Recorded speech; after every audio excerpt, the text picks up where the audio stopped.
So yesterday we have finished the weed management part. So most of the weed management part I covered. So also I provided the notes. Did you get the notes, guys? Did you get the notes? Yes, sir. So I said the notes in group some extra things so that it will be very helpful for you, all of you. And website से download कर लो सारा का सारा notes. Okay, मतलब collect कर लो आप, ताकि जब भी आप कोई भी एग्जाम के लिए तैयार हो तो वो सारा का सारा नोट्स आपके लिए बहुत ही मदद हो.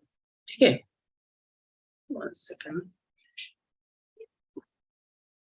Okay, so today we are going to discuss about soil fertility and nutrient management. Okay, syllabus में बस 5 लाइन में वो जो भी पढ़ना है वो खत्म कर दिया है, पर ऐसा नहीं है. सॉइल फर्टिलिटी न्यूट्रिएंट मैनेजमेंट बहुत ही ज्यादा क्वेश्चन आता है और syllabus is very big as compared to the real syllabus.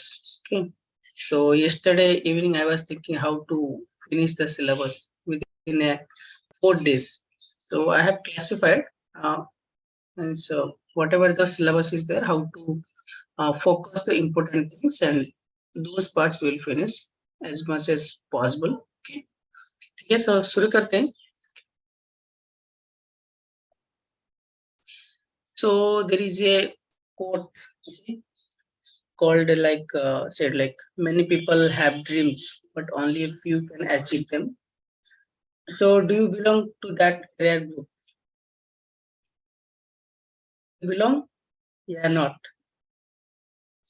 If you want to achieve your dream, then you have to put some extra efforts. You have to do some extra more hard work. You have to do some extra smart work as well. You have to pick out some tricks and tips so that you can be different, you can be unique from the others, because all are same, all are different, all are unique. Yes or no? We all are human beings, but we have some unique properties, we have some unique characteristics, and we all have the same dream that we have to crack the jarr. Now that's your dream. Okay, so I don't know what's your strategy, but I feel that if you will work hard with your heart, then we can achieve your dream. Okay, so please put more efforts so that you should not be regret one day. Okay, then our main thing is soil fertility and nutrient management. So what is soil fertility? Who will say me what is soil fertility? General definition, I think it is second year first sem course. Okay, what is soil fertility? Anyone? Yeah, भूल गए. Someone has messaged. Enhance capacity of soil. Inherent property of soil. Okay. Capacity of soil. So soil fertility means it is the inherent property of the soil which can supply the nutrients and all the minerals to the plant so that the plant can grow desirably, so that we will get some yield. Okay, so soil में मतलब soil अगर नहीं होता तो क्या होता? पौधा जो है वो मतलब पानी में थोड़ी ना ग्रो होता है, तो नो. हम जो बोलते हैं hydroponics, all plants grow in hydroponics. Do you agree with that? क्या सारा का सारा पौधा पानी में ग्रो हो सकता है? नहीं. Okay, कुछ plants we can grow in the hydroponics, so that's very limited. So अगर मिट्टी नहीं होता, अगर आप देखा जाए तो मिट्टी नहीं होता तो कैसे होता? मुझे बताएंगे मिट्टी कैसे बना? कोई बताएगा? How soil has been formed? Weathering of soil कहाँ से होता है? अगर क्या नहीं होता तो हमारा मिट्टी नहीं बनता. अभी you can see all the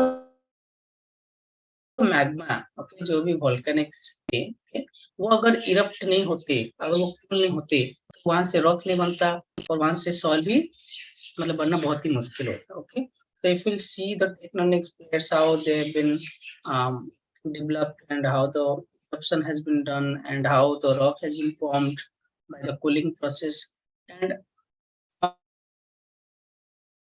then after some ages the cooling and contraction heating, it's a very lot of complex process. After that the soil has been formed. Okay? To create a layer of soil it took more than 1,000 to 4,000 years. Okay? And we are wasting that very simply.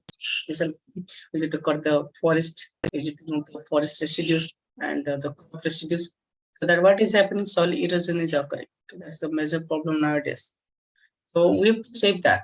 Okay, because our nutrition, our minerals are present in the soil. Okay, so like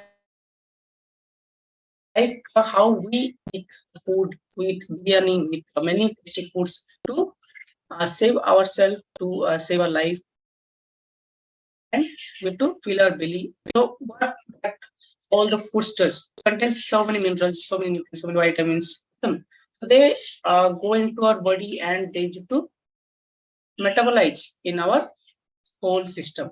So likewise, in the plant as well. Okay? So when we supply some nutrients, okay, in soil there are many nutrients are there, more than 100 nutrients are there. So out of that, so many nutrients are utilized by the plant, and they used to help in the plant metabolism. As we call it is a mineral nutrition. Okay, the supply and absorption of chemical elements by plant is called nutrition. Okay, so it can be plant nutrition, it can be human nutrition, no, it can be animal nutrition. Okay, so when we eat something that chemical element or anything, it can be metabolized in the any body, we call it as a nutrition. And these chemical compounds are known as minerals or nutrients. See, we eat the inorganic, that is converting to the organic. Okay, so the essential nutrients required by higher plants are inorganic in nature. This is also one important question. Okay, inorganic nature, if we'll see how, see, we are taking, for example, we are taking biryani. Okay, my favorite. So in biryani, what are the things are there? Rice is, and many more onions, chickens, so proteins, different type of things are there. Okay, so they are going into my body and they are converting into the organic.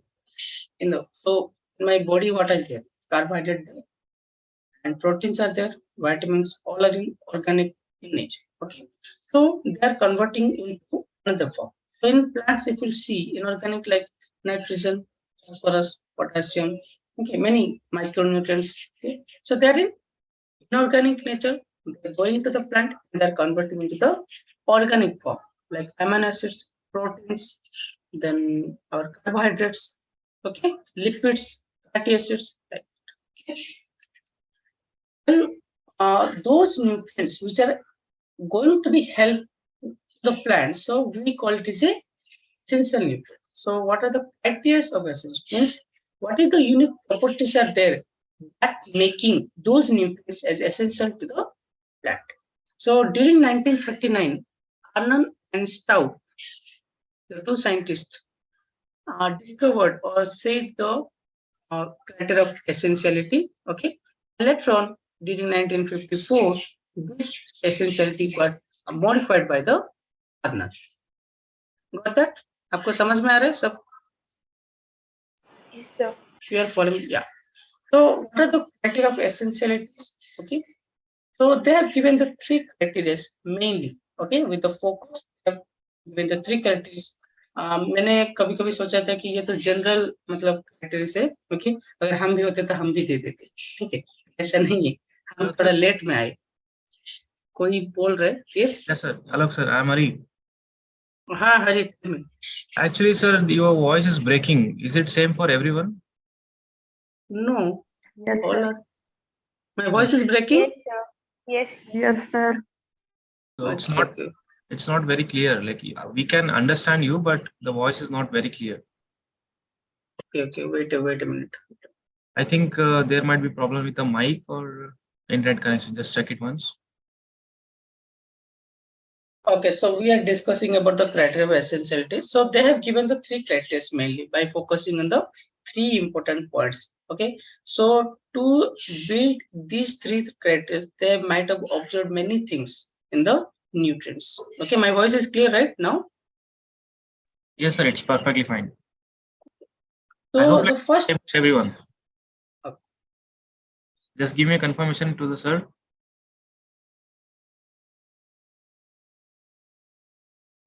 Yes, it's clear now. Okay, thank you. So the first criteria they have given, like a deficiency of the element makes it impossible for the plant to complete its life cycle. Means अगर एक plant में अगर बहुत सारे nutrients की जरूरत है पर एक न्यूट्रिएंट ऐसा है जिसके बिना the plant will unable to complete its life cycle, मतलब वो जीवन काल उसका पूरा नहीं कर पाएगा अगर उस न्यूट्रिएंट ना हो तो. For example I will take nitrogen. Okay, nitrogen is the basic for protein, ऐसा नो. सो अगर नाइट्रोजन ही नहीं होगा तो वो प्रोटीन स्ट्रक्चर कैसे बनाएगा?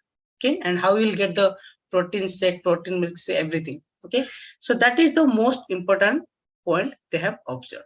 The second thing they have observed, like the deficiency is specific to the element in question. Okay, means it's not like that we can replace this element. Okay, so it's very specific. Okay, so every plant has some specific role in the plant.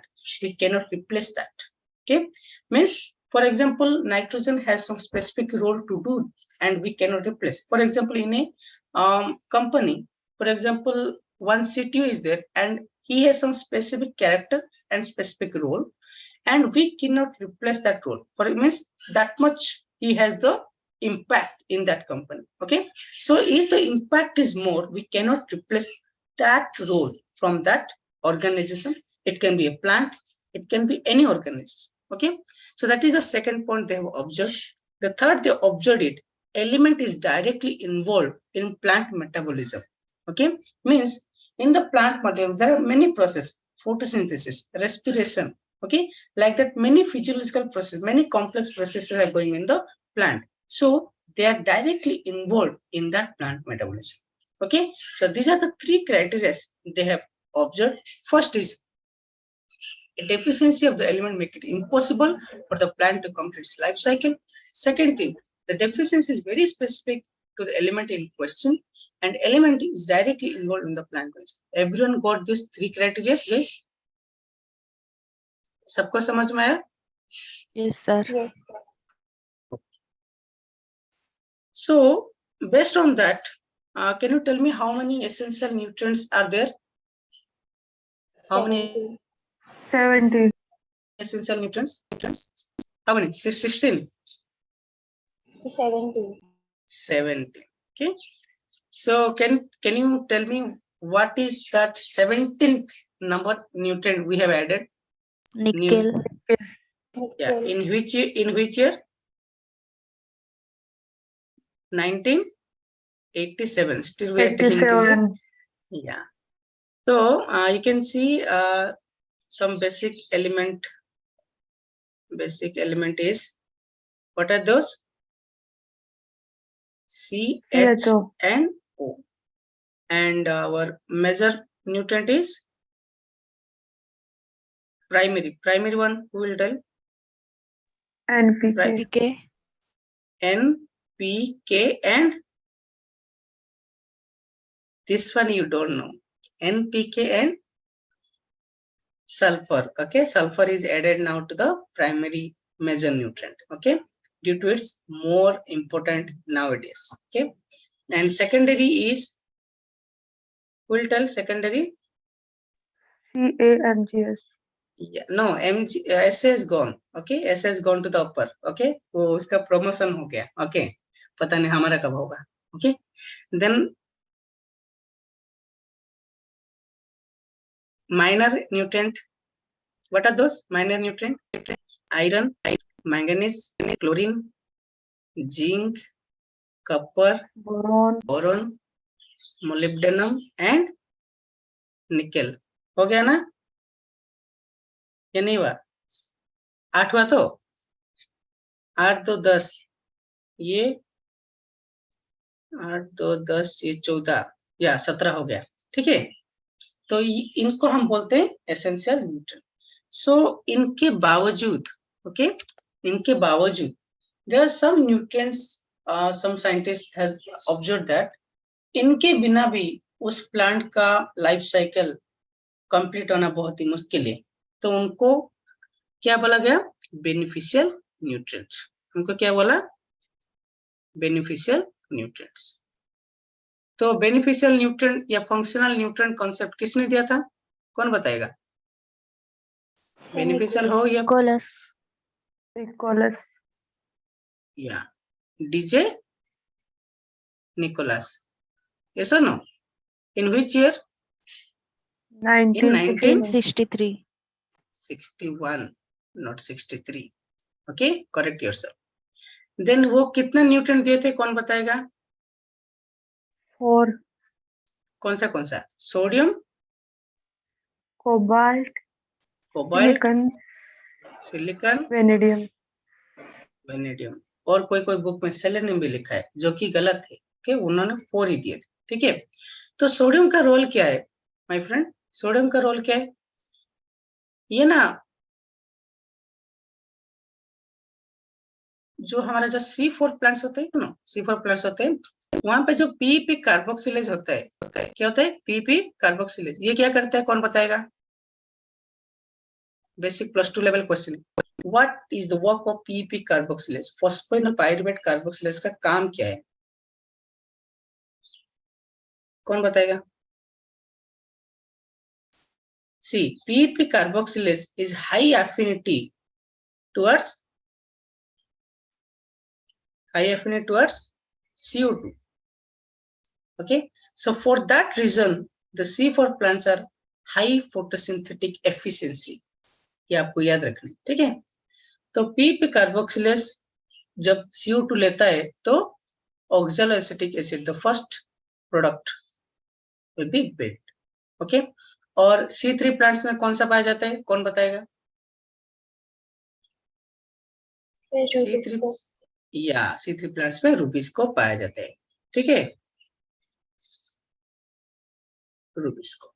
So sodium जो है ना, वो C4 plants में PP carboxylase, okay, के लिए regeneration के लिए वो बहुत ही मददगार होता है। ठीक है, जो कि हाई एफिनिटी CO2 होता है। ठीक, और जो सोडियम है वो शुगर बीट में, अगर शुगर बीट को सोडियम अगर हम सप्लाई ना करें तो शुगर बीट का जो क्वालिटी वो बहुत ही डिक्रीज होता है।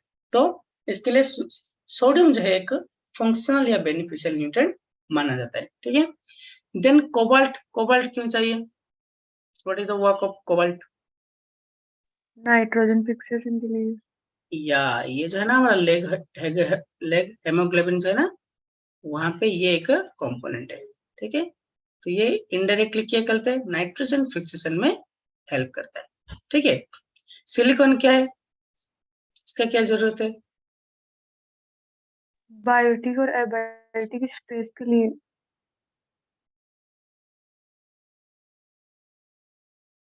Okay, biotic and abiotic stress के लिए यूज। और ये कौन से प्लांट में पाया जाता है? कौन बताएगा?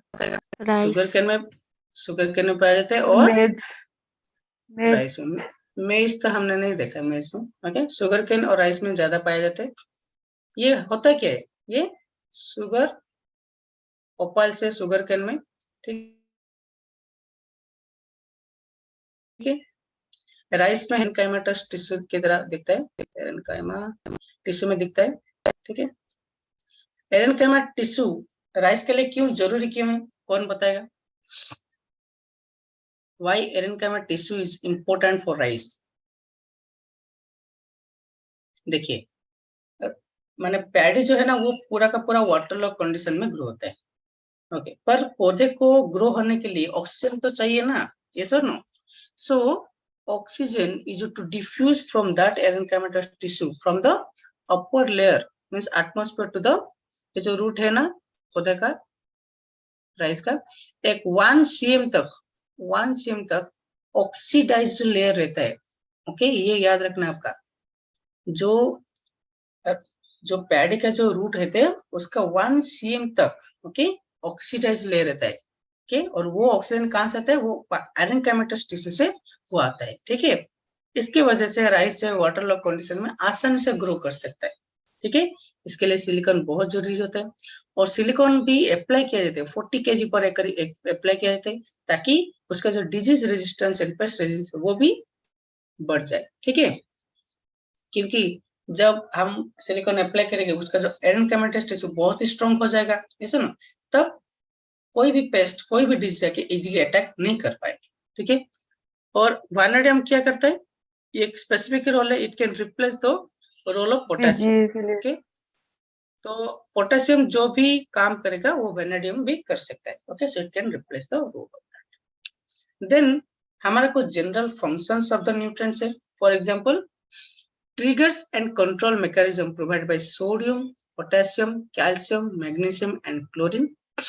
So what they do, they use to do osmotic potential, membrane permeability, and conductance, means charge balance. I can tell charge balance. They help in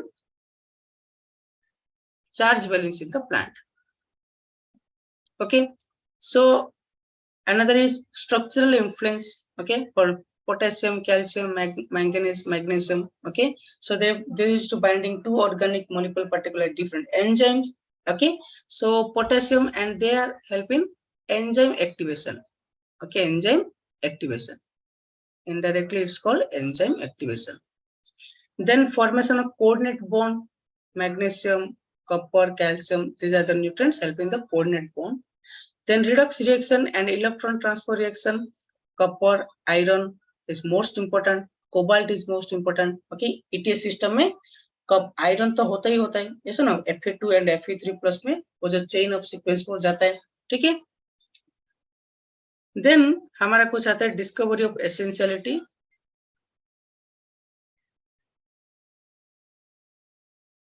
ठीक है, सो डिस्कवरी ऑफ एसेंशियल से एक क्वेश्चन आता है हर साल, जब मैंने भी एग्जाम दिया था तब भी आया था क्वेश्चन, और वो क्वेश्चन था बोरॉन का पूछा गया था। Okay, so most of the time boron का पूछा जाता है, जिंक का पूछा जाता है, ठीक है, और दरअसल मोलिब्डेनम का भी पूछा जाता है, क्योंकि उसको आर्नन एंड स्टाउट ने डिस्कवर किया था, ठीक है। तो अगर देखा जाए तो कार्बन को किसने किया था, प्रिस्टलिन ने किया था। अगर डिस्कवरी देखा जाए कार्बन का, तो सच है, वो सच है। नाइट्रोजन को थियोडोर डी साउसर ने किया था। पोटेशियम, कैल्शियम, मैग्नीशियम, फास्फोरस को सी स्प्रांजेल ने किया था। सल्फर को सच नो। आयरन ई ग्रीस वाला इंपॉर्टेंट है, हम जो इंपॉर्टेंट बोलेंगे आपको वो बहुत अच्छे से याद रखें, ठीक है। बोरॉन वारिंगटन, ये वाला पूछा जाता है। क्लोरीन का ब्रोयर जॉनसन स्टाउट है। मैंगनीज का जेस आर्गवे। जिंक का पूछा जाता है समर एंड लिपमैन, ओके, ये वाला इंपॉर्टेंट है, स्टार मार्क दे दे। कैल्शियम, समर, लिपिड एंड मैकेनी, ये स्पेसिफिक, यहाँ से ये जो है ना पोटेशियम कैल्शियम, वैसे भी कैल्शियम को एक्स्ट्रा दिए थे समर, लिपिड, मैकेनी ने। मोलिब्डेनम का पूछा जाता है, ठीक है, आर्नन एंड स्टाउट। निकल, ब्राउन, वेल्च एंड केरी, ये वाला क्यों पूछा जाता है, क्योंकि वो रिसेंटली एड हुआ है, ठीक है। सोडियम का ब्राउनल एंड वुड है। कोबाल्ट का अहमद एंड इवांस है। तो यहाँ से हमारा 5 निकल के आ जाते हैं, बहुत ही इंपॉर्टेंट, ओके। और बाकी सारा का बस ऐसे ही मतलब पढ़ लेना, ओके, एक बस एक टच होना चाहिए, ठीक है। सो आप याद कैसे रखेंगे, ये तो इंपॉर्टेंट है ना। सो इसका शॉर्टकट है I agree, okay, I agree, okay, I agree हो गया। Iron grease, okay, I agree, okay. Then boron, boron का कैसे याद रखे, वो वार, ओके, एक हिंदी में होता है ना वो वार, ओके, वो वाला वार, ठीक है। तो बोरॉन का वारिंगटन, ठीक है, वार से वारिंगटन। देन अब हमारा था जिंक का, कैसे याद रखें, ओके, देखिए यह हो गया जिंक, सो जी, ओके, सम लिप, ओके, जी सम लिप, मतलब जीले सम लिप, लिप मतलब थोड़ा वक्त के लिए होता है लिप, ओके, थोड़ा वक्त के लिए होता है, सो थोड़ा वक्त के लिए जीले उसका मतलब आता है। तो जी some leaf. ओके, देन आता है हमारा मोलिब्डेनम का आनोन स्टार्ट, ये आपको याद मतलब बहुत इजीली याद रह जाएगा. ओके, देन निकल का आता है नी ब्रो. सो नी ब्रो आप याद रख जाएंगे और बाकी दोनों आपको मतलब ऐसे याद रह जाएगा. तो नी ब्रो, ओके, ये तेलुगु एक वर्ड है. ओके, नी ब्रो. ओके, तुम्हारा ब्रदर जिसका हम बोलते हैं नी ब्रो. ओके, आप ऐसे याद रख सकते हैं. Okay, see I learn different languages because of my interest, but it helped me a lot to remember many things. Okay, so Kannada में भी बहुत कुछ याद रखा हूँ, तेलुगु में भी बहुत कुछ याद रखा हूँ. तो ये आपको जब भी कोई मौका मिले ना तो सीख लो, ठीक है, क्योंकि बहुत काम आ सकता है. ठीक है, चलिए आगे बढ़ते हैं. देन आता है हमारा functions and deficiency of nutrients. Okay, so you might have read this already previously, and I will give you separate notes, but I will discuss only important points now. ठीक है, but I will give you full notes of all the nutrients. Okay, आप पढ़ के मतलब सोचेंगे कि मतलब इतना सारा तो नहीं पड़ेगा, पर I will give you the full notes of this. Okay, so if I'll give a simplified view of all the nutrients and their functions and deficiency, वो कहाँ पे दिखाते हैं, तो ये फ्लो चार्ट आपको याद रखने. ओके, सो हमारा अगर एक प्लांट को हम हिस्से में अगर विभक्त करें, ओके, डिफरेंट पार्ट्स में अगर वी विल क्लासिफाई, तो एक पार्ट आता है हमारा old leaves, new leaves. Old and new leaves मतलब जो मिडिल का पोर्शन होता है, और एक टर्मिनल बॉड्स. ओके, सो यहाँ पे एक पौधे का अगर चित्र बनाऊं मैं, ठीक है, तो जो प्लांट का जो नीचे का जो हिस्सा होता है उसको हम बोलते हैं ओल्ड लीव्स. ओके, ऊपर का जो हिस्सा होता है वो बोलते हैं न्यू लीव्स, और पूरा का जो हिस्सा होता है मतलब टर्मिनल पोर्शन होता है वो टर्मिनल बॉड होता है. और जो मिडिल का जो पोर्शन होता है न्यू एंड ओल्ड लीव्स के, वो ओल्ड एंड न्यू लीव्स होता है, और ये हमारा रूट्स है. ठीक है, तो ओल्ड लीव्स में कौन से न्यूट्रिएंट दिखाते हैं, nitrogen, phosphorus, potassium, magnesium and molybdenum दिखाते हैं. ओके, मतलब all the major nutrients along with one micronutrient, that is molybdenum. You have to remember it. NPK, Mg and molybdenum are the means they are high mobile in nature, so that they show the symptom in the old leaves. Okay, ये जो classify किए गए ना mobility concept की वजह से. Okay, mobility तो हमारा पाया जाता है high, moderate and less and immobile. क्या हो गया, and immobile. Okay, so high mobile पे हमारा आता है मेजर न्यूट्रिएंट्स से आ जाता है, एनपीके आ जाता है. ओके, मैग्नीशियम आता है, and molybdenum from the micronutrient it's coming. Okay, so then आते हैं हमारे डेड स्पॉट कौन करता है और डेड स्पॉट्स कौन नहीं करता है. तो देखा जाए तो potassium and molybdenum so the dead spots, means हमारा एक ब्राउन कलर का स्पॉट से दिखा जाएगा, और पोटेशियम का जो वो एजेस आएगा, लीफ एजेस से आएगा. ठीक है, नो डेड स्पॉट्स कौन सा है, नाइट्रोजन है, फास्फोरस है एंड मैग्नीशियम है. वहां पे डेड स्पॉट्स आपको देखने को नहीं मिलेगा, उनका बस एक्यूट सिम्टम्स है वो आपको देखने को मिलेगा. और नो डेड स्पॉट्स में एक होता है ग्रीन वेन, एक होता है येलो वेन. मतलब वो जो लीफ का जो वेन होता है ना, ये मेन वेन रहा, ये एक सब्सिडियरी वेन रहा, ये जो वेन है उसका कलर को वजह से दो क्लासिफाई किया गया. अगर ग्रीन वेन है तो उसका एग्जांपल है मैग्नीशियम, अगर येलो वेन है तो उसका एग्जांपल है नाइट्रोजन. ये बहुत ही इंपॉर्टेंट है. ठीक है, और ये डेड स्पॉट वाला क्वेश्चन पूछे थे, हाँ याद रखना. देन आता है हमारा न्यू लीव्स में. न्यू लीव्स में हमारा sulphur, iron, manganese and copper दिखा जाता है. ओके, और इसको भी ग्रीन वेन, येलो वेन में क्लासिफाई किया गया. आपको तो पता है इंटरवीनल क्लोरोसिस. ओके, ग्रीन वेन रहता है, वहां पे आयरन एंड मैंगनीज होता है. Yellow vein sulphur and copper, मतलब सल्फर में टी येलो डिजीज जो दिखा जाता है, टी येलो डिजीज दिखा जाए, वो पूरा का पूरा येलो ही होता है, पूरा का पूरा येलो होता है. Then old and new leaves में जिंक, क्योंकि ये moderate mobile in nature. Okay, terminal bud calcium and boron, because these are to immobile nutrients in the plant. To immobile nutrients in the plant. Okay पर ये दोनों है ना वो soil में बहुत अच्छे से मोबाइल करते हैं, ठीक है। और फास्फोरस जो है वो mobile in plant but immobile in soil. ये वाला क्वेश्चन, ये दोनों क्वेश्चन बहुत बार पूछा गया है, ठीक है। तो इसको आप बहुत अच्छे से याद रखिए। ओके, मुझे बताएंगे ऐसा कौन सा न्यूट्रिएंट है जो कि डायरेक्ट सब्लिमेशन है, मतलब direct solid to vapour form में जाता है। इनमें से कौन सा न्यूट्रिएंट है जो कि सब्लिमेशन करता है, कौन बताएगा? एनीवन? अगर किसी के पास आइडिया हो तो। आइडिया नहीं है?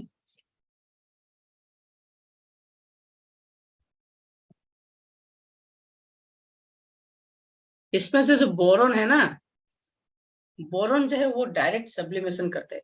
इसलिए आप अगर देखें तो बोरॉन का जो पीएच अवेलेबिलिटी है वो कुछ फिक्स नहीं है। ओके, वो मतलब स्लाइट एसिडिक में पाया जाता है और स्लाइट न्यूट्रल रेंज में भी पाया जाता है। ओके, उसका रेंज मतलब आप डिसाइड नहीं कर पाएंगे। ओके, वो डायरेक्ट सब्लिमेशन में जाता है, वो एक फंक्शन है। तो this is one important question and आज हम पोल डालेंगे ये वाला क्वेश्चन। ओके, देखते हैं कौन कौन जवाब दे पाते हैं। Okay, so now we are going to discuss about different functions and deficiency of nutrients. Okay, तो पहला आता है हमारा नाइट्रोजन। okay,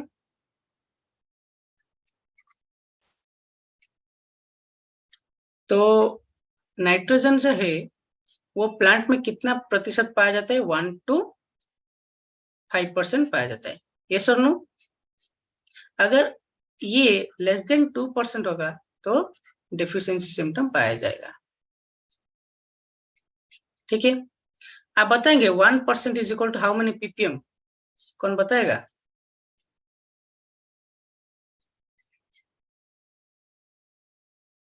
कोई बताएगा? 1% is equal to how many ppm? कोई है या नहीं है?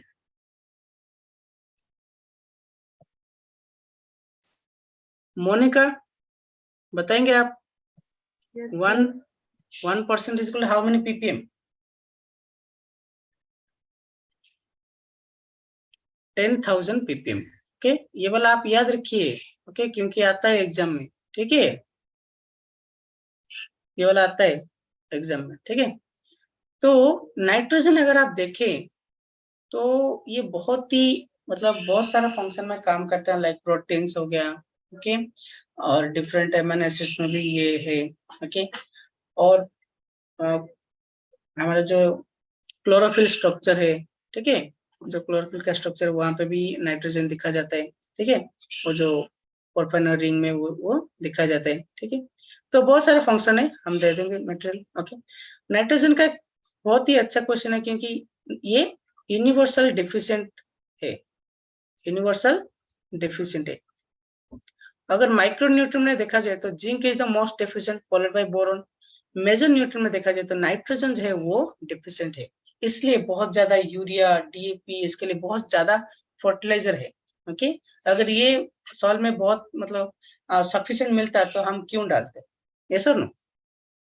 तो ये बहुत ज्यादा डेफिशिएंट है। और इसका जो सिम्टम्स होता है ना, हम बोले देखिए ये हो गया, अगर लीफ हो गया तो यहाँ पे क्या दिखा जाएगा? यूनिफॉर्म क्लोरोसिस दिखा जाएगा, सिम्टम यूनिफॉर्म क्लोरोसिस, ठीक है। अगर if you want to differentiate in between nitrogen and zinc deficiency, I can tell you. So यहाँ पे हो गया यूनिफॉर्म क्लोरोसिस, ओके। अगर ये एक सेम पैडी अगर लीफ हो गया तो जिंक का कैसे होगा? ऐसे टिप से होगा, okay. Tip will be brown first, then the edge होना, लिप का जो एज होता है वो वाला क्या होगा? सूख जाएगा, मतलब it will become necrotic. Okay, मतलब येलोइंग जो है पहले टिप से शुरू होके एज में आएगा, वो ये जो बीच का जो पोर्शन है ना वो नहीं होगा, ये ग्रीन रहेगा, ठीक है। तो you can differentiate in between khaira and deficiency in the field itself, ठीक है। तो नाइट्रोजन का इतना ही, I will give you more things in the material, ठीक है। देन आता है हमारा फास्फोरस। ओके, तो फास्फोरस जो है वो हमारा किसके लिए करता है, एटीपी हो गया, एटीपी मॉलिक्यूल हो गया। तो फॉस्फोटिक जो भी ऑर्गेनिक है उसके लिए फास्फोरस बहुत ही जरूरी होता है, और ये प्लांट में 0.1 to 0.4% ही पाया जाता है। ठीक है, and it is the second most abundant mineral. ठीक है, और क्या है, for rhizobium P is most essential. Okay, rhizobium कहाँ पाया जाता है, कौन बताएगा? राइजोबियम ये N fixation. Hello, So in the roots of yeah, rhizobium legumes. in the root of legumes. Okay, so जो राइजोबियम नाइट्रोजन फिक्सेस कर रहे हैं इसके लिए फास्फोरस बहुत ही जरूरी है, क्योंकि इट रिक्वायर्स एनर्जी। यस और no, the rhizobium requires energy. So कितना एनर्जी चाहिए, ऑलमोस्ट 16 एटीपी चाहिए इसको to convert the N2 to the, क्या होगा, ये वाला प्रोसेस होता है वहां पे। ठीक है, तो N2 को ब्रेक करके वहां पे फिक्स करने के लिए राइजोबियम को एनर्जी चाहिए, कितना थे, 16 एटीपी चाहिए। इसलिए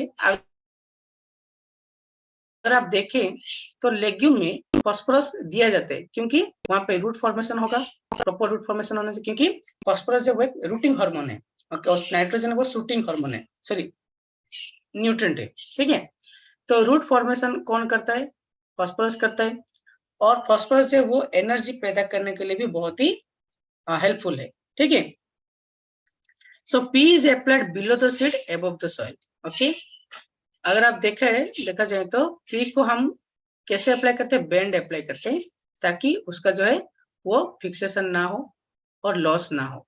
ठीक है, क्योंकि जो फास्फोरस है it is liable to the fixation, it can be oxidated with the iron and aluminium. Okay, iron and aluminium के साथ फिक्स हो जाता है इजीली, इसलिए हम इसको बैंड अप्लाई करते हैं। ये एक बहुत ही अच्छा क्वेश्चन है। Okay, phosphorus is applied in which method to the in the field, it is band applied to save from the fixation from the aluminum and iron. ठीक है, अगर हम ऐसे ही दे दें क्या होगा, आयरन फॉस्फेट बन जाएगा और एल्यूमिनियम फॉस्फेट बन जाएगा, ये and it is non available to the plant. Okay, अगर पी कंटेंट अगर लेस देन 0.1% होगा, ओके, तो क्या होगा, प्लांट में डेफिशिएंट देखा जाएगा। ये वाला क्वेश्चन पूछ जाते हैं अभी। ओके, यहाँ देखिए 2% से हम कम लिखे, तो ये वाला क्वेश्चन पूछा जाता है, तो ये आपको बहुत अच्छे से याद रखना है। और फास्फोरस डेफिशिएंसी का एक्यूट सिम्टम कौन बताएगा मुझे, who will tell the acute symptom of phosphorus? Purple colour. Okay, क्या होता है, पर्पल कलर कलरेशन डेवलप होता है। और एक क्या होता है, डार्क ग्रीन। अगर ज्यादा से ज्यादा क्या होगा हमारा, जो अगर कार्बोहाइड्रेट अगर डिपोजिट होगा, अगर कार्बोहाइड्रेट डिपोजिट होगा, डार्क ग्रीन कलर दिखा जाएगा, जो लीफ है डार्क ग्रीन कलर दिखा जाएगा। ठीक है, समझ में आया सबको? इधर आता है हमारा पोटेशियम। ठीक है, potassium. So potassium is major role in enzyme activation, yes और नो? ये भी 1 to 5% पाया जाता है प्लांट में। ओके, और major role is disease resistance में हेल्प करता है। ओके, और क्या करता है, पेस्ट रेजिस्टेंस में भी काम करता है, और ड्रॉट रेजिस्टेंस में भी काम करता है। ड्रॉट रेजिस्टेंस कैसे करता है, bye maintaining the water balance. Okay, bye maintaining the water balance. और बताइए और कौन से काम में काम आता है, self life of fruit, yes और नो? आप जितना भी जानते हैं बताइए, सेल्फ लाइफ ऑफ फ्रूट में हेल्प करता है, मतलब जो फ्रूट का जो सीनेसिंग प्रोसेस होता है उसको बहुत ही स्लो डाउन कर देता है, इसलिए इसको बहुत ही ज्यादा अप्लाई किया जाता है फ्रूट में। ठीक है, कॉटन क्वालिटी के लिए यूज होता है। उसके अंदर शाइनीनेस आता है ना कॉटन का, पोटेशियम की वजह से आता है। ठीक है, और कोई और कुछ है, और कुछ छूट गया इंपॉर्टेंट नहीं ना? और अगर इसका डेफिशिएंसी सिम्टम देखा जाए तो कौन सा होता है, कौन बताएगा? अभी ना हमने बताया, इसका जो लीफ का जो एज होता है वहां से नेक्रोटिक स्पॉट्स या स्कॉर्चिंग होना शुरू होता है। ठीक है, देन आता है हमारा calcium. Calcium is the major part of which part of the cell? कौन बताएगा? आप ये सब पढ़े, कौन सा है? Cell wall. या cell wall. Okay, cell wall में बहुत ज्यादा पाए जाते हैं। तो कौन बताएगा why calcium is immobile in the plant? ये वाला क्वेश्चन हमने सब मतलब सारे के सारे टीचर को पूछे, why calcium is immobile in cell wall, मतलब इन प्लांट, कौन बताएगा?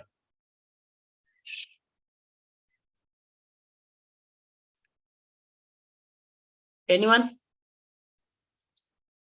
Why calcium is immobile in plant? देखिए बहुत आसान है, सेल में ऑलरेडी कैल्शियम बहुत भरपूर रहता है, ऐसा ना? तो calcium it will be repel और it will be accept, it will be repel each other. Okay, इसके वजह से कैल्शियम जो है इमोबाइल है। और बोरॉन भी पाए जाते हैं। ठीक है, बोरॉन एक सब्सिडियरी न्यूट्रिएंट है कैल्शियम के लिए, यही वाला याद रखना। ठीक है, तो बोरॉन भी इसके वजह से इमोबाइल इन नेचर है। ठीक है, और भी बहुत कारण होंगे। ओके, हमको कोई बताया नहीं। ओके, तो I don't have much idea. Also there are some reasons like the diameter is more. Okay, ये भी एक टीचर ने बताया। तो ये 2-3 रीजन आप याद रखिए। ठीक है, ये प्लांट में 0.2 to 1% पाया जाते हैं। ठीक है, and it is termed as reclamation nutrient. Okay, it is termed as reclamation nutrient. इसको क्यों बोला जाता है रिक्लेमेशन न्यूट्रिएंट? कौन बताएगा? Why it is called a reclamation nutrient? क्योंकि सॉइल में अगर कोई अल्कली हो गया ज्यादा या सलाइन हो गया तो हम कैल्शियम अप्लाई करके उसको रिक्लेम करते हैं। ओके, फंक्शन देख लेते हैं। फंक्शन हमने अभी बोला कि सेल वॉल सिंथेसिस में हेल्प करता है। Then function of root tips, जो रूट का जो टिप होता है उसको भी यहाँ पे फंक्शन करता है कैल्शियम। और सेल डिवीजन में मदद करता है। सेल डिवीजन में कैसे मदद करेगा, कौन बताएगा? देखिए सेल डिवीजन में जो प्रोफेज, मेटाफेज, एनाफेज, टेलोफेज होता है, उसके बाद क्या होता है? सेल प्लेट डिफरेंशिएशन होता है। यस और नो? सेल प्लेट डिफरेंशिएशन होता है। ओके, तो उस टाइम क्या होता है? सेल वॉल जो है वो सेपरेट होता है। ओके, और सेल वॉल सिंथेसिस में कौन मदद करता है? कैल्शियम। तो सेल डिवीजन में ये एक महत्वपूर्ण रोल है। ठीक है, और एक कहता है एंजाइम एक्टिवेशन करता है, लाइक हमने बताया potassium, calcium, magnesium enzyme activation काम करते हैं। एंड नाइट्रोजन एसिमिलेशन में भी ये मदद करता है, नाइट्रोजन एसिमिलेशन में। ठीक है, अगर डेफिशिएंसी सिम्टम देखा जाए तो बहुत ज्यादा है डेफिशिएंसी, ये वाला एग्जाम में आएगा आप सबका। ठीक है, डेफिशिएंसी सिम्टम में देखा जाए तो ये कहाँ पे दिखाता है? टर्मिनल बोर्ड से। और इसका जो सिम्टम है वो टिप टू बेस है, याद रखना है, टिप टू बेस। और बोरॉन का अगर देखा जाए तो बेस टू टिप, ये वाला याद रखना। ये वाला पूछा जाता है एग्जाम में, हम भी पूछेंगे। ठीक है, और blossom end rot in tomato. ठीक है, और बिटर पिट इन एप्पल, होता है। होलो हार्ट एंड पॉपवर्ड इन ग्राउंडनट है, बहुत ही इंपॉर्टेंट डिजीज है पॉपवर्ड इन ग्राउंडनट। ओके, पॉपवर्ड इन ग्राउंडनट। ठीक है, ये वाला आता है। और पिलो डिजीज इन कुकुम्बर, ये वाला क्वेश्चन में पूछा था, मतलब जनरल एग्रीकल्चर में पूछा था, IBPS AF में पूछा था, pillow disease in groundnut. Then होता है हमारा हाइपोकोटल क्रैकिंग और necrosis is disease in French bean, मेर्सिवर इन तारो एंड कोलकासिया भी दिखा जाता है कैल्शियम डेफिशिएंसी। ठीक है, देन मैग्नीशियम भी ऑलमोस्ट सेम कंटेंट है, 0.1 to 0.4% पाया जाता है। ठीक है, और ये जो मैग्नीशियम का मेजर कॉन्स्टिट्यूट कौन सा है? क्लोरोफिल में ये पाए जाते हैं। ये ओनली मेटालिक न्यूट्रिएंट है जो कि क्लोरोफिल में पाए जाते हैं। बहुत बार पूछा गया सवाल है, ठीक है। देन कॉन्स्टिट्यूट ऑफ पॉलीराइबोसोम से, then ATP must be attached to my for its biologically active role. मतलब एटीपी अगर मैग्नीशियम के साथ है then it is active in all the role, all the biological and metabolically role, okay. अगर ATP नहीं है तो the magnesium is dead, it's something like dead. और deficiency symptom देखा जाए it is shown the interveinal chlorus in the older leaves, okay। यही difference करता है आयरन एंड मैग्नीशियम में, ओके। मैग्नीशियम जो है interveinal chlorosis in older leaves, iron जो है interveinal chlorosis in younger leaves, ठीक है। ये वाला आपको याद रखना है, ठीक है। देन ये क्या करता है, ग्रास टिटनिक डिजीज इन एनिमल, ठीक है। जब मैग्नीशियम का कंटेंट आई थिंक 0.5 मिलीग्राम पर लीटर होता है, ओके, तो ये क्या करता है, ग्रास टिटनिक डिजीज दिखाता है एनिमल में, ओके। और ये दरअसल कहाँ, मतलब किस सीजन में ज्यादा देखा जाता है, स्प्रिंग सीजन में, ठीक है। स्प्रिंग सीजन में ये ज्यादा देखा जाता है, ठीक है। और एक होता है sand drown disease in tobacco, वो भी बहुत बार पूछा गया जाता है एग्जाम में, ठीक है। देन आता है हमारा सल्फर, ओके। सल्फर भी 0.1 to 0.4 पाया जाता है प्लांट में, ठीक है। And it is known as quality element, it is known as quality element. कोई बताएगा सल्फर किस क्रॉप के लिए बहुत ज्यादा जरूरी होता है, एनीवन? ऑयल क्रॉप, या Oil oil seed seed crop के लिए crop, बहुत ही ज्यादा होता है, क्योंकि ये ऑयल फॉर्मेशन में मदद करता है और क्वालिटी बजाय रखने के लिए ये मदद करता है। इसके वजह से हम ग्राउंडनट में around almost 290 kg per hectare डालते हैं, ठीक है। क्योंकि वहां पे कैल्शियम के डेफिशिएंसी वजह से पॉपकॉर्न होता है, क्योंकि अगर वो जो सेल होता है वो अगर ठीक से नहीं होगा तो अंदर का जो हिस्सा होता है बहुत ही मतलब काला, वो कुछ नहीं होता है, ठीक है। और सल्फर ऑयल क्वालिटी के लिए दिया जाता है, ठीक है। और डेफिशिएंसी इसका टी येलो डिजीज है, ठीक है। और फंक्शन अगर देखा जाए तो सल्फर का एमिनो एसिड्स जो है हमारा क्या होता है, मिथ्योनाइन, ओके। वो उसको फॉर्म करने के लिए सल्फर बहुत ही जरूरत है, ठीक है। और देखा जाए तो अगर ब्रासिका फैमिली जो भी हमारा कैबेज है, कॉलीफ्लावर है, तो उसका जो एक आता है ना, एक स्मेल आता है, वो किसके वजह से आता है, सल्फर, सल्फर के वजह से वो आता है, ठीक है। देन हमारा आता है क्लोरीन। क्लोरीन इतना इंपॉर्टेंट नहीं है, वो ऑस्मोरेगुलेशन में हेल्प करता है, एसेंशियल फॉर फोटोसिंथेसिस है, ओके। हाँ, क्लोरीन इंपॉर्टेंट है कि वो जो ग्रे लिप स्पॉट होता है, grey lip spot in coconut, उसको सप्रेस करने के लिए यूज होता है कोकोनट। क्लोरीन हम यूज करते हैं, मतलब एक पाउच में क्लोरीन डाल के, सॉल्ट वाटर डाल के हम जो रूट्स के तरह जो सप्लाई करते हैं, वो ग्रे लिप स्पॉट का एक मैनेजमेंट है, ठीक है। और आयरन बहुत ही इंपॉर्टेंट रहता है, ठीक है। ये 100 to 500 ppm पाया जाता है, ओके। कोई कोई वीक में 50 to 500 ppm लिखा जाता है। लेस देन 50 ppm हुआ तो आयरन डेफिशिएंसी होता है। बहुत बार क्वेश्चन पूछा गया, एट व्हाट कंटेंट और ppm iron deficiency will be observe in the plant, so less than 50 ppm। ये बहुत बार पूछा गया। जिंक का भी बहुत बार पूछा जाता है, ठीक है। तो आयरन का अगर देखा जाए तो एंजाइम एक्टिवेशन में मदद करता है, न्यूक्लिक एसिड मेटाबॉलिज्म में हेल्प करता है, और synthesis and maintenance of chlorophyll में मदद करता है, ठीक है। अगर आयरन का डेफिशिएंसी हुआ तो इंटरवेनल क्लोरोसिस होता है।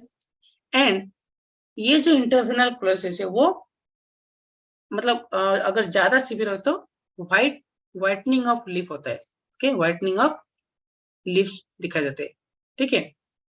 क्योंकि इंटरवेनल क्लोरोसिस मतलब कॉपर भी करता है, जिंक भी करता है, पर वहां पे व्हाइटनिंग ऑफ लीफ नहीं होता है। Only iron and I think manganese में व्हाइटनिंग ऑफ लीफ होता है, ठीक है। तो ये वाला हो गया। देन आता है हमारा बोरॉन। बोरॉन का अगर देखा जाए तो वो पॉलिनेशन में बहुत ज्यादा मदद करता है, ओके। यहाँ पे पोलन ट्यूब फॉर्मेशन हो गया, ठीक है। पोलन ट्यूब फॉर्मेशन में बहुत ही ज्यादा मदद कर सकता है। शुगर ट्रांसलोकेशन में बहुत मदद करता है, शुगर ट्रांसलोकेशन। हाँ, पोटेशियम में भूल गए, potassium is also help in majorly in sugar translocation, okay. अगर आप देखें तो जो नाइट्रोजन फिक्सेशन के टाइम जो हमारे जो पॉलीसैकेराइड सीक्रेट होते हैं तो वो कौन देता है? Boron and potassium, majorly potassium देता है। अगर पोटेशियम का देखा जाए सब्सिडियरी रोल एक बोरॉन होता है, तो मुझे अगर देखा जाए तो बोरॉन का कैसे रोल है, वो एक नौकर की तरह है, मतलब पोटेशियम का नौकर है और कैल्शियम का नौकर है। कैल्शियम का भी काम करता है बोरॉन, पोटेशियम का काम भी बोरॉन करता है, ठीक है। वो एक सब्सिडियरी न्यूट्रिएंट है, ओके। शुगर ट्रांसलोकेशन में मदद करता है और कहाँ मदद करता है? कौन का? सेल वाइज स्टेबलाइजेशन में मदद करता है, ठीक है। सेल वाइज स्टेबलाइजेशन में मदद करता है, ठीक है। अगर बोरॉन का डेफिशिएंसी हुआ तो बहुत सारा डेफिशिएंसी है, लाइक होलो हार्ट, ब्लैक हार्ट, ऐसे मदद करता है। और इसका जो डेफिशिएंसी सिम्टम वो टिप टू बेस है, टिप टू बेस, ये याद रखना। और कैल्शियम का है बेस टू, सॉरी उल्टा बोल दिए, ये बेस टू टिप है बोरॉन का, एंड कैल्शियम का टिप टू बेस है, टिप टू बेस है, ठीक है। और देखा जाए तो कॉर्किनेस, क्रैकिंग, मतलब fruit cracking, gum deposition, brown heart और black heart, heart rot of sugar beet, browning of cauliflower, top sickness of tobacco, बहुत बार पूछा गया है, टॉप सिकनेस ऑफ टोबैको बहुत बार पूछा गया सवाल है। Then internal cork, crack stem of celery, okay. Hand and chicken disease कहाँ पे पाया जाता है, कौन बताएगा? Hand and chicken disease due to boron deficiency in grapes में पाया जाता है, ठीक है। देना था हमारा मैंगनीज, ठीक है। मैंगनीज का ऑलमोस्ट सेम रोल है लाइक बोरॉन, ठीक है। और इसका जो इसका मेन इंपॉर्टेंट काम है Hill reaction, okay. Hill reaction में मदद करता है, ठीक है। जो हमारा हील रिएक्शन मतलब जो फोटोलाइसिस ऑफ वाटर होता है, ठीक है, वहां पे ये मदद करता है, ये एक इंपॉर्टेंट रोल है इसका। और नाइट्रेट रिडक्टेस का एक कॉन्स्टिट्यूट है, nitrate reductase, and nitrate reductase में मोलिब्डेनम आएगा, ठीक है। Nitrate reductase molybdenum, nitrite reductase is manganese, okay. ये वाला क्वेश्चन आपके आ सकता है, ठीक है। और डेफिशिएंसी सिम्टम देखा जाए तो बहुत ही इंपॉर्टेंट डेफिशिएंसी सिम्टम है और बहुत बार पूछा गया एग्जाम पे। पहला ब्लाइट इन शुगर कैन, पहला ब्लाइट इन शुगर कैन बहुत बार पूछा गया है। और marsh spot of pea, marsh spot of pea में देखा जाते हैं। Then grey speck of oat, grey speck of oat, okay. ये तीनों आपके लिए बहुत ही ज्यादा इंपॉर्टेंट रहेंगे, ठीक है। हमारा पेज खत्म हो गया, ठीक है, एडजस्ट कर लेते हैं यहाँ पे। जिंक, जिंक अगर देखा जाए तो एनहाइड्रेस, जितना आपको एनहाइड्रेस दिखा जाएगा, ठीक है, एनहाइड्रेस जहाँ पे लिखा जाए like carbonic anhydrase, alcoholic dehydrogenase, okay, super oxide dismutase, जहाँ पे भी ASE आएगा, एनहाइड्रेस आएगा, तो उसके लिए जिंक बहुत ही जरूरी होता है। और जिंक एक SOD फॉर्मेशन के लिए जरूरी होता है, सुपर ऑक्साइड डिस्मुटेज, हमने बताया था कल, okay. Why super oxide dismutase important? अगर पैराक्वाट का अगर आप देखे जाते, ओके, वो क्या करता है, photosystem 1 electron transport, electron diverter है पैराक्वाट, तो उसको इनएक्टिवेट करने के लिए सुपर ऑक्सीडाइज्ड डिस्मुटेज बहुत ही इंपॉर्टेंट स्कैवेंजर है, ठीक है, वो वाला इंपॉर्टेंट है आपके लिए। Then it helps in synthesis of indole acetic acid, okay, जो कि ट्रिप्टोफैन फॉर्म करने के लिए, ट्रिप्टोफैन फॉर्म करने के लिए बहुत ही हेल्प होता है। अगर IAN नहीं होगा तो ट्रिप्टोफैन कैसे फॉर्म होगा? और ये कहाँ पे होता है, कौन बताएगा? Why it's important? Auxin, okay. Auxin hormone का अगर प्रिकर्सर दिखा जाए तो कौन सा है? ऑक्सिन हार्मोन का प्रिकर्सर कौन है? ट्रिप्टोफैन। या ट्रिप्टोफैन। तो जिंक एक बहुत ही मेजर रोल करता है यहाँ पे ऑक्सिन फॉर्मेशन के लिए, okay. Then metabolism gibberellic acid में मदद करता है। Then synthesis of RNA, synthesis of cytochrome C, translocation and transport of phosphorus, zinc is not required, okay. इसलिए P एंड जिंक जो है वो एंटागोनिस्टिक कैरेक्टर है, ये वाला क्वेश्चन में आता है, P and zinc is antagonistic in nature, ठीक है। अगर डेफिशिएंसी सिम्टम देखा जाए तो खैरा डिजीज इन पैडी बहुत ही ज्यादा इंपॉर्टेंट है। ओके, और बहुत बार इतने बार पूछा गया कि मतलब एक फेवरेट क्वेश्चन है आईसीआर का। ठीक है, Khaira disease in paddy. Okay, तो इसको दूसरे कंट्री में क्या बोला जाता है? पाकिस्तान में इसको बोलते हैं हड्डा बोलते हैं, फिलीपींस में हम इसको बोलते हैं ताया ताया बोलते हैं, एंड फिलीपींस में और एक नाम में बोलते हैं अपुलबाया। ठीक है, अपुलबाया, ताया ताया इन फिलीपींस, हड्डा इन पाकिस्तान। ओके, खैरा को जो अलग नेम होता है ये भी पूछे जाते हैं एग्जाम में। और मेज में व्हाइट बॉर्ड करता है, कॉटन में लिटिल लिप होता है, देन सिट्रस में मोटल लिफ इन citrus and rosette of Apple. Okay, ये 3-4 डिजीज आपके लिए बहुत ही इंपॉर्टेंट है। कैन एनीवन टेल मी, अगर खैरा एक न्यूट्रिएंट डेफिशिएंसी है तो इसको हम डिजीज क्यों बोलते हैं? Why we call it is a disease, why not nutrient deficiency symptom? कौन बताएगा? Why Khaira is called as a disease? Anyone? Sir, there will be a root rot, sir, downside. So it will be unable to absorb the nutrients. No no, Khaira को disease क्यों बोला जाता है?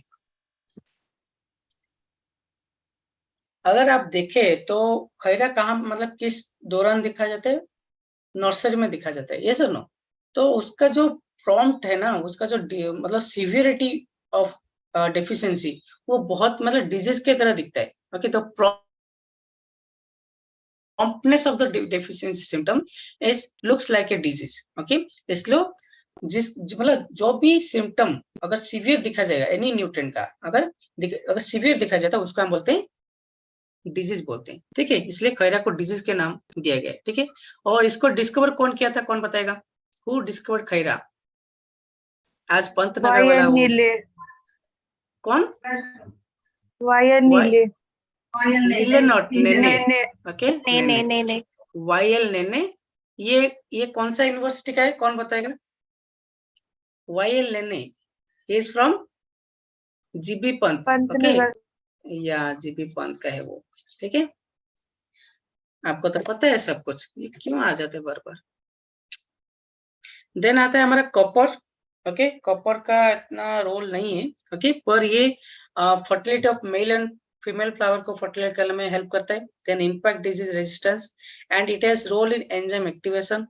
Copper जो है वो बहुत ही हेल्पफुल न्यूट्रिएंट है व्हीट के लिए। ओके, अगर आप एक इंडिकेटर न्यूट्रिएंट भी बोल सकते हैं व्हीट का। कॉपर का इंडिकेटर क्रॉप है व्हीट। ओके, बहुत ही ज्यादा इंपॉर्टेंट है। अगर कॉपर नहीं होता स्टेराइलिटी पाया जाता है किसी किसी क्रॉप में, बोरॉन भी स्टेरल में भी हेल्प कर सकता है, करता है। ठीक है, और इसको बोलते हैं हम रिक्लेमेशन डिजीज बोलते हैं। ओके, डेफिशिएंसी का रिक्लेमेशन डिजीज होता है। डायबेक डिजीज होता है कॉपर की वजह से। मेल फ्लावर स्टेरिलिटी होता है and stem melanosis in wheat. Wheat में स्टेम मेलानोसिस इन व्हीट होता है, जो कि लॉर्जिंग में भी मतलब अगर कॉपर अच्छे से ना हो तो लॉर्जिंग हो जाता है व्हीट का। ठीक है, देन अगर देखा जाए तो मोलिब्डेनम बहुत ही अच्छा रोल करता है, मोलिब्डेनम। ओके, और एक बहुत ही इंपॉर्टेंट डिजीज पाया जाता है दैट इज व्हिपटेल। ठीक है, व्हिपटेल पाया जाता है मोलिब्डेनम में। ठीक है, और ये अगर फंक्शन दिखा जाए तो बहुत ही अच्छा फंक्शन है। नाइट्रोजनस एंजाइम में ये कंटेंट है। ओके, जो कि नाइट्रोजन फिक्सेशन में मदद करता है। देन नाइट्रेट रिडक्टेज का कंटेंट है। Then formation of pollen and development of anthers में ये बहुत ज्यादा मदद करता है। डेफिशिएंसी सिम्टम कहाँ पे दिखाएगा? ये ओल्डर लीव्स में, क्योंकि ये हाईली मोबाइल इन प्लांट है। ठीक है, व्हिपटेल एंड कॉलीफ्लावर एक इंपॉर्टेंट क्वेश्चन है, ये बहुत बार पूछा जाता है एग्जाम में, ये वाला आप याद रखना। और निकेल जो है वो लेस देन 0.5 ppm पाया जाता है and it is a component of urease enzyme. Okay, urease enzyme में कंपोनेंट है निकेल, ये बहुत बार पूछा जाता है। And can anyone tell me which nutrient is called as ultra micro nutrient? कौन सा न्यूट्रिएंट को अल्ट्रा माइक्रो न्यूट्रिएंट बोला जाता है? कौन बताएगा? या मोलिब्डेनम को बोला जाता है। ठीक है, क्योंकि इसका जो कंटेंट है वो 0.1 to 0.2 ppm है। ठीक है, तो इससे भी बहुत कम ही पाया जाता है, इसलिए हम इसको बोलते हैं अल्ट्रा माइक्रो न्यूट्रिएंट। देखिए ये कम है और बहुत ज्यादा बड़ा बड़ा काम करता है नाइट्रोजन फिक्सेशन में, इसके वजह से नहीं होगा। नाइट्रोजन एंजाइम मोस्ट इंपोर्टेंट, तो ये अगर कंटेंट है नाइट्रोजन एंजाइम का, अगर ये नहीं होगा तो वो प्रोसेस वो खत्म हो जाएगा। अगर आपको मतलब फिर से नाइट्रोजन हमको देना पड़ेगा, ठीक है। तो बायोलॉजिकल नाइट्रोजन फिक्सेशन इसकी वजह से नहीं होगा। तो बस आज के लिए इतना ही, ओके। और कुछ पार्ट रह गया है, ठीक है, वो हम आपको शेयर कर देंगे क्लास में, ओके। क्योंकि सारा का सारा पढ़ाना बहुत ही मुश्किल है, और कुछ क्लासेस ऑलरेडी हम यूट्यूब वीडियो बना के रख चुके हैं, ओके। तो वो वाला हम शेयर कर देंगे आपको, क्योंकि वो सारा बेसिक्स है। अगर वो आपको पता नहीं तो आप कुछ नहीं कर पाएंगे सॉइल साइंस में, ठीक है। और 3 क्लास रह गए, ओके। और 3 क्लास में थोड़ा डिटेल में जाएंगे, ओके, जो भी इम्पोर्टेंट पार्ट है। और हम थोड़ा ऐसे ट्राई करेंगे कि क्वेश्चन लेके आएंगे और यहीं पे डिस्कस करेंगे, ठीक है। किसी का कोई डाउट है? Any doubt? सर पोटेशियम का कंटेंट बता दीजिए कितना था? 0.1 to 5%, ओके। Okay sir. वो नाइट्रोजन में जितना होता है पोटेशियम में उतने ही पाए जाते हैं, ठीक है। और देखा जाए तो फास्फोरस, कैल्शियम एंड मैग्नीशियम, उनका कंटेंट ऑलमोस्ट सेम ही रहता है, ठीक है। 0.2 to 0.4 या 0.1 to 0.4, it's varies in the books. और या एक याद रखिए, जो पोटेशियम है ना, मेच्योरिटी के टाइम कहाँ पे दिखा जाए, मतलब कहाँ पे किस पार्ट में बहुत ज्यादा पाया जाए, कौन बताएगा? ये एक रिसर्च वाला क्वेश्चन है। ये जो हमारा प्लांट का जो स्टेम पोर्शन होता है, वहां पे पोटेशियम ज्यादा पाया जाएगा। अगर आप जब आप प्लांट एनालिसिस करेंगे तो ये और आप देखेंगे ग्रीन में वो नाइट्रोजन फास्फोरस करने बहुत ज्यादा पाया जाएंगे, क्योंकि वो स्टोरेज प्रोटीन होके वो वहां पे रह जाएंगे, ठीक है। और मेच्योरिटी के टाइम में, ओके, जब आपका फ्लावरिंग टू मेच्योरिटी देखा जाए तो वहां पे क्या होगा, फास्फोरस जो है वो स्टेम से जाकर स्टोरेज होकर रहेगा, okay, stem to the green, okay. जो सोर्स टू सिंक होता है ना, फास्फोरस मतलब स्टेम में रहेगा। देन जब फ्लावरिंग टू मेच्योरिटी होगा वो जाके हमारा ग्रीन पार्ट में जाके वो स्टोरेज प्रोटीन होके वो रह जाएगा, ठीक है। एटीपी एडीपी से एनर्जी होके, और जो भी फास्फोरस कंपोनेंट्स है वो वहां पे स्टोरेज प्रोटीन के हिसाब से वो रह जाते हैं, ठीक है। याद रह जाएगा आपको?